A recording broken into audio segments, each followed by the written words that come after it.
తాజాగా రిలీజ్ అయిన sir madam టీజర్లో విజయ్ సేతుపతి, నిత్యా మీనన్, యోగిబాబు పాత్రలకు తెలుగు డబ్బింగ్ అస్సలు సెట్ కాలేదంటూ నెటిజన్లు మండిపడుతున్నారు.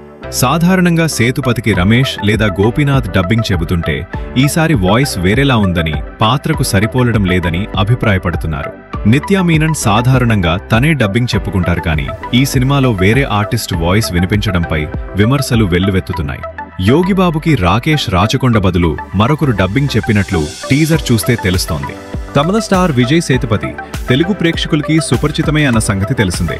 సైరా, ఉప్పెన్, మహారాజా చిత్రాలతో మనవారికి దగ్గరైన ఆయన ఇప్పుడు పూరి జగన్నాథ్ డైరెక్షన్లో హీరోగా డైరెక్ట్ తెలుగు సినిమా చేస్తున్నారు. ఇందులో సంయుక్త హీరోయిన్గా కాగా సీనియర్ నటి టబు కీలక పాత్రలో నటిస్తున్నారు. ఇక మలయాళ బ్యూటీ నిత్యా మీనన్ గురించి ఎంత చెప్పినా తక్కువే. అలా మొదలైందితో టాలీవుడ్ ఎంట్రీ ఇచ్చిన ఈ బ్యూటీ చిన్న హీరోలతో పాటు ఎన్టీఆర్, అల్లు అర్జున్, పవన్ కళ్యాణ్ వంటి పెద్ద హీరోలతోనూ నటించి మెప్పించింది. తాజాగా విజయ్ సేతుపతి, నిత్యా మీనన్ తమిళంలో నటించిన సినిమా విడుదలకు సిద్ధమవుతోంది. తమిళ్లో తలైవన్ తలైవి పేరుతో తెరకెక్కించిన ఈ చిత్రాన్ని తెలుగు సార్ మేడం అనే పేరుతో డబ్ చేసి రిలీజ్కి ప్లాన్ చేస్తున్నారు.